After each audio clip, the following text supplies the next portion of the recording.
Hello guys, this is Swati. आज मैं बात करने वाली हूँ एक बढ़िया स्पोर्ट्स ड्रामा मूवी जो कि ट्रू लाइफ इवेंट्स पर बेस्ड है। ये मूवी आपके लिए A24 लेकर आया है, तो आप इस मूवी को हल्के में लेने का सोचिएगा भी मत। इसमें जो इमोशंस दिखाए गए हैं, जो थ्रिल फैक्टर ऐड किया गया है, वो बहुत मीनिंगफुल है, लेयर्ड है।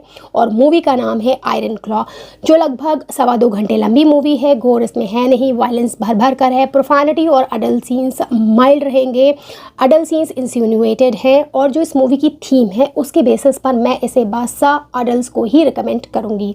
देखिए, जब पेरेंट्स अपने जीवन के अनुभवों के बेसिस पर कुछ सीख अपने बच्चों को देना चाहते हैं, तब तक तो ठीक रहता है, दोनों में सामंजस्य बना रहता है, उन दोनों की जो गाड़ी है वो पटरी पर चलती रहती है। लेकिन जैसे ही कभी कभी पेरेंट्स अपने ब्रोकन ड्रीम की जो एम्बिशन है उसका बोझ अपने बच्चों के कंधों पर रख देते हैं, वहीं गाड़ी डामाडोल हो जाती है।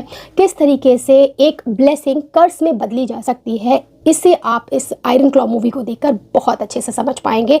जहां पर von Erich wrestling family was blessed with 4 beautiful and healthy boys. वो अपने फादर के कॉज के लिए डिवोटेड भी थे to a flaw, but that was not enough for their father.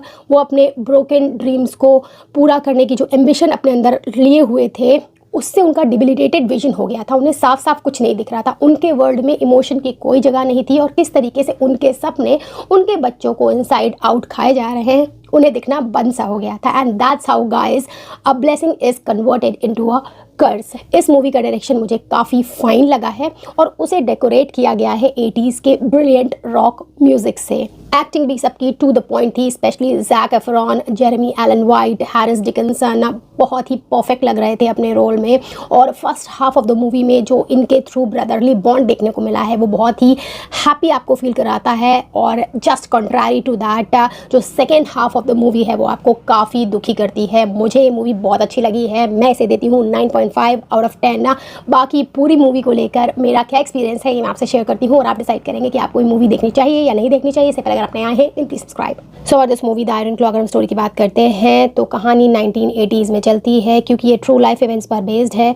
सो मैं आपको बता दूँ, वॉन एरिक फैमिली टेक्सास में बहुत ज़्यादा फेमस है, रेप्यूटेड फैमिली है रेसलिंग में। और यहाँ पर जो एक एक ट्रेजेडी दिखाई जा रही है वो इस फैमिली ने झेली है। यहाँ पर फ्रिट्ज वॉन एरिक से कहानी चलती है, जो कि heavy weight championship international level पर जीतना चाहते हैं, चैम्पियन बनना चाहते हैं। लेकिन किन्हीं चीज़ों की वजह से वो ये करने में सक्षम नहीं हो पाते हैं। लेकिन भगवान उन्हें 4 बच्चों से ब्लेस करते हैं, हट्टे कट्टे बढ़िया लड़के होते हैं, वो अच्छी बॉडी बनाई होती है। और सबसे अच्छी चीज़ पता है क्या होती है कि वो अपने फादर के कॉज के लिए डिवोटेड होते हैं। सब अपने फादर की जो एम्बिशन नहीं पूरी कर पाए हैं वो उस पेन को फील करते हैं, but to a flaw devoted होते हैं। शुरू में तो ऐसा लगता है जो 4 बच्चे हैं, केविन, डेविड, कैरी और माइकल, वो बहुत अच्छा कर रहे हैं, एक हैप्पी फैमिली है। लेकिन धीरे धीरे जो फ्रिट्ज की एम्बिशन है वो इन सबको अंदर से खाने लगती है। केविन अपनी पूरी कोशिश कर रहा है टेक्सास में लोकल हैवीवेट चैम्पियनशिप को जीतने में, जीतता भी है, बट उसको और ज़्यादा प्रेशराइज करते हैं और वो वैसे करता भी जाता है। फिर अचानक एक दिन फ्रिट्ज को लगता है कि केविन से नहीं हो पाएगा, तो वो डेविड को आगे बढ़ा देते हैं। भाइयों में भी आपस में टसल करवाने लगते हैं। साथ ही जो माइकल होता है वो आर्टिस्टिक विजन रखता है, वो गिटार बजाना चाहता है, गाना चाहता है, लेकिन उसको वो बार बार सुनाते रहते हैं कि इस फील्ड में जाने से कुछ नहीं होगा। उसे भी बार बार रेसलिंग की तरफ प्रमोट करते रहते हैं। कैरी जो 3rd बच्चा होता है वो ओलंपिक्स के लिए ट्राई कर रहा होता है, 80s का टाइम है, लेकिन उस समय यूएसएसआर ने अफगानिस्तान पर अटैक कर दिया था और इसकी वजह से अमेरिका ने यूएसएसआर में होने वाले ओलंपिक्स में पार्टिसिपेट करने से मना कर दिया था। तो जो उसका ओलंपिक में चांस था वो रह जाता है, वो भी रेसलिंग में आ जाता है, कैरी भी। इस तरीके से चारों बेटे किसी ना किसी तरीके से रेसलिंग की बलि चढ़ जाते हैं। मैं एक बात आपको बता दूं कि रियल स्टोरी में इनका 5वां बेटा भी हुआ करता था, जिसके कुछ लक्षण जो सबसे छोटा बेटा है माइकल, उसमें मिक्स करके दिखा दिए गए। यहाँ पर बस इनके 4 बेटे दिखाए गए हैं और किस तरीके से एक फादर अपने ऑलमोस्ट चारों बेटों को खो देता है, या आप मूवी में देखेंगे। बहुत ही ज़्यादा ट्रैजिक स्टोरी है। माँ कुछ नहीं कहती है, बस चुप्पी साधे रहती है और फादर की हाँ में हाँ मिलाती रहती है। जो थोड़ा बहुत लाइट माहौल आपको मिलता है वो इन भाइयों के बॉन्ड में आपको मिलेगा। साथ ही पैम नाम की लड़की एक केविन की लाइफ में आती है, वो थोड़ा बहुत जो क्लॉस्ट्रोफोबिक एनवायरनमेंट बन गया होता है उसमें लाइटनेस ऐड करती है। अब कुछ पॉजिटिव्स और नेगेटिव्स की बात हम कर लेते हैं इस मूवी में।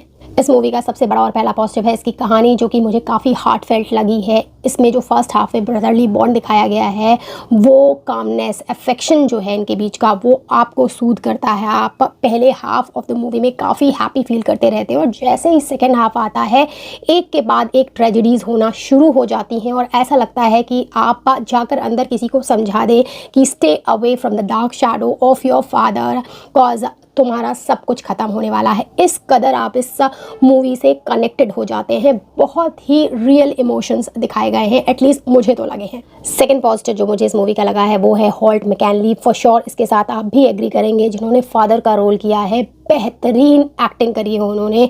उनका जो कैरेक्टर था वो डार्क था, वो जब भी आता था एक क्लॉस्ट्रोफोबिक एम्बियंस क्रिएट हो जाता था। उनकी वॉइस, उनके जो जेस्चर्स होते थे वो कितने स्ट्रिक्ट होते थे और इमोशन से दूर दूर तक उसका कोई लेना देना नहीं होता था। वो एक ऐसा इविल एंटिटी जैसा लगता था जो अपने बच्चों को खा जाना चाहता है, इस तरीके से उनके ऊपर सवार रहता था। बेहतरीन एक्टिंग की है उन्होंने। जैक एफ्रॉन जिन्होंने बड़े भाई केविन का रोल किया है, उनका बिग ब्रदर सिंड्रोम पूरी मूवी में आपको दिखेगा किस तरीके से वो हर कदम पर अपने भाइयों के लिए खड़े रहते हैं और जब उनके फादर उनको अलग हट जाने के लिए कहते हैं तो बिना क्वेश्चन किए वो हट जाते हैं और अप टू द एंड वो सबके साथ खड़े रहते हैं। Brilliant role by Zac Efron और वो अच्छे भी बहुत लगे हैं। वो स्वीटनेस, वो काइंडनेस उनके फेस पर दिखी है। साथ ही जेरेमी एलन वाइट और हैरिस डिकिंसन का रोल थोड़ी देर के लिए था, ज़्यादा नहीं था, बट उतना ही पावरफुल था, आपको याद रहेगा।